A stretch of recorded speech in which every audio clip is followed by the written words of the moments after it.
నేర్చుకోండి, లక్షల్లో సంపాదించండి. Quality thought Madhapur, Ameerpet, USA.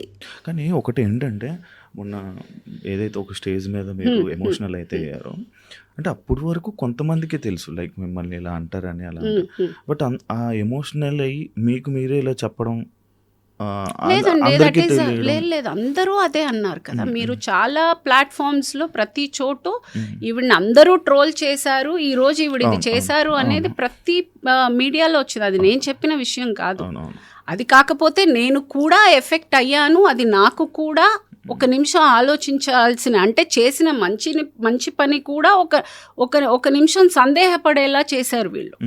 Okay, నేను ఏమన్నా తప్పు చేస్తున్నానా అన్న ఫీలింగ్ నాకు ఒక సెకండ్ వాళ్ళు ఇచ్చారు.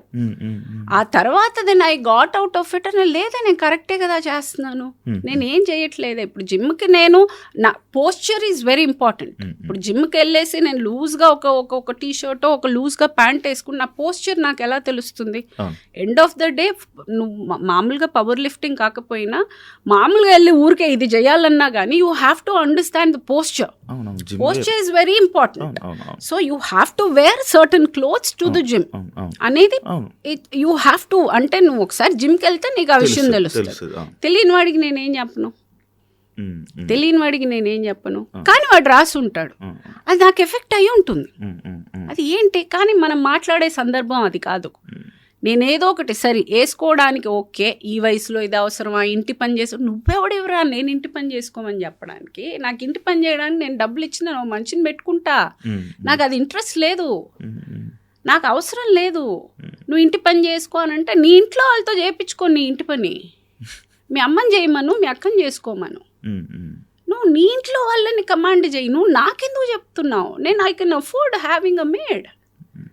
సో ఇలాంటివన్నీ డెఫినెట్గా it was irritating. It was like అసలు ఏంటి నేను చేస్తుంది కరెక్టే కదా అన్న ఒక పాయింట్ తర్వాత I head over grown that. I was waiting for the opportunity. కరెక్ట్గా ఆ సిచ్యువేషన్ వచ్చాక చెప్పిన ప్రతి ఒక్కడికి, అన్న ప్రతి ఒక్కడికి ఇది నా సమాధానం.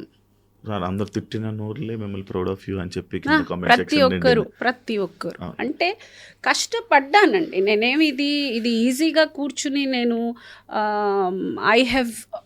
నేను ఓవర్ నైట్ చేసినది కాదు. ఇది ఆల్మోస్ట్ నేను ఇన్నేళ్లుగా నేను ఆ ఫిట్నెస్ అనేది ఇంకా ఫర్దర్గా 15 years నేనున్న ఈ ఫిట్నెస్ జర్నీలో నేను ప్రతిరోజు సిన్సియర్గా వెళ్ళాను, ప్రతిరోజు ఇష్టంగా చేశాను. ఈ 3 years అయితే నన్ను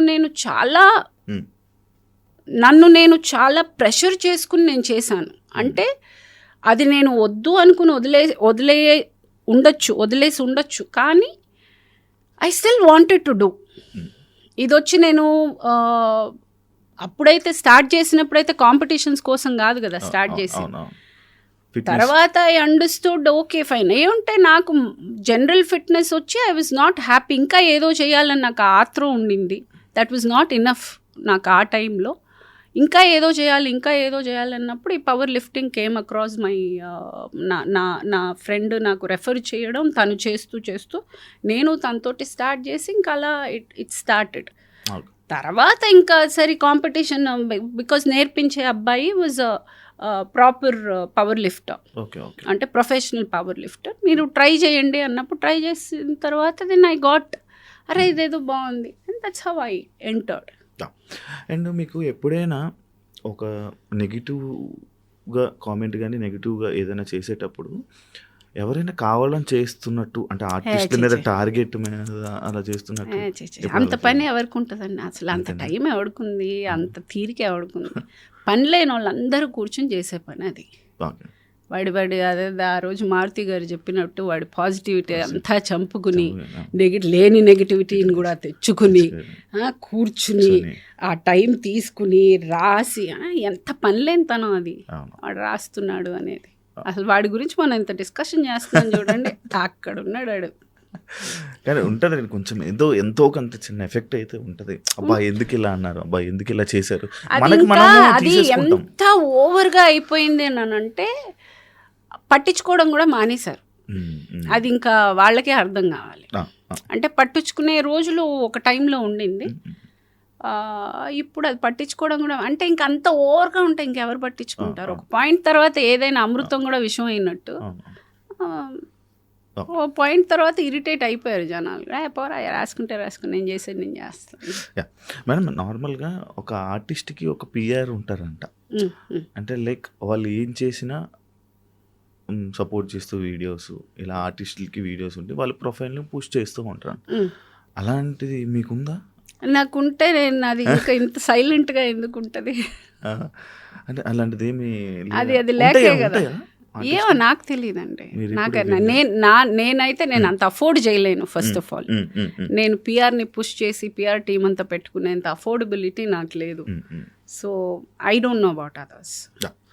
మరి ఇప్పుడు నార్మల్గా అందరికీ వచ్చేటది మా రొటీన్ డౌటే, లైక్ ప్రగతి గారికి మూవీస్ లేవు, ఫినాన్షియల్గా ఏం ప్రాబ్లమ్స్ లేవా, ఏమైనా సఫర్ అవుతున్నారు? ఉంటుందండి, ప్రాబ్లమ్స్ లేకుండా ఏమంటే this is the only source of income I have. And నాది వచ్చి ఎక్స్ట్రా వ్యాగెన్సీ లైఫ్ కాదు, నాది చాలా నార్మల్.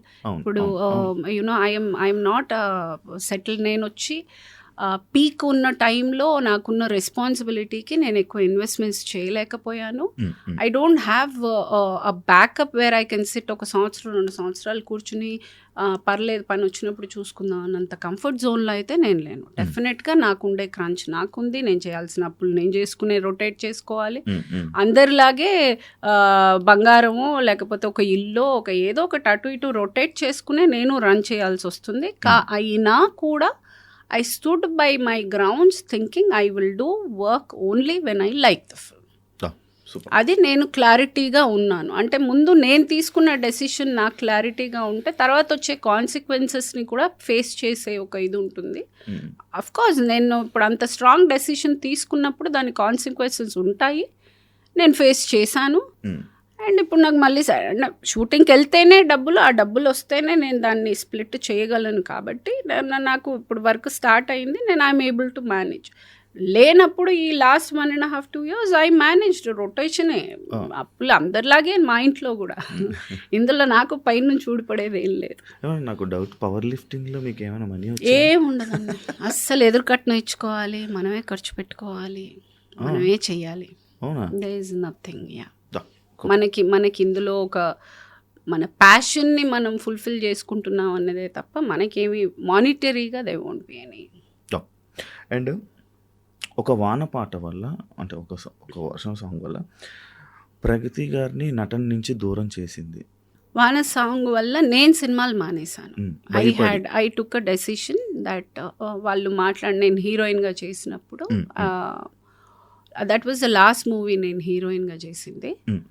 ఒక సందర్భంలో ఆయన సెట్లో ఆయన మాట్లాడిన విధానం నాకు నచ్చలేదు. అసలు వీడు నాతోటి ఇలా మాట్లాడటం ఏంటి, అసలు ఇన్ని మాటలు పడతా నేను ఎందుకు చేయాలి అని నేను ఆ సినిమా తర్వాత I gave a statement that నేను ఇంకా మీద ట్యాక్ చేయను అని చెప్పేసి మానేసి వెళ్ళిపోయాను. మీకు సెల్ఫ్ రెస్పెక్ట్ ఎక్కువ కదా? చాలా ఓవర్, అదే problem.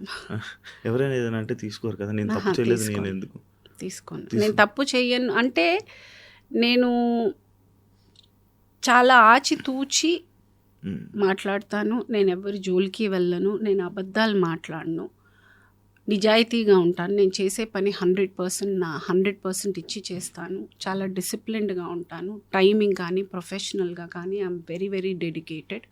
When I'm giving my 100%, అనవసరంగా ఎవరైనా నన్ను ఒక మాట అంటే నేను పడను. And for more videos, please subscribe to iDream. Please subscribe to iDream. Please subscribe iDream. And please subscribe to iDream. For more videos, subscribe to iDream. please like, share and subscribe to the channel. Congratulations, iDream. Subscribe to iDream. Subscribe to iDream. So subscribe to iDream Media. iDream ki iDream team andarki huge congratulations. Please subscribe iDream Media. Please subscribe to iDream. Subscribe iDream. Please subscribe to iDream. iDream అంటే నా కళల ఛానల్ను subscribe చేసుకున్న నోరు తిరుగుతలేదు, మీరైతే గంట గుర్తు కొట్టండి. For more such videos, please subscribe to iDream. Subscribe to iDream. Please subscribe to iDream. Please subscribe iDream Media. Please do subscribe to iDream. Please subscribe to iDream Media. For best entertainment and information, please subscribe iDream. And don't forget to subscribe to iDream.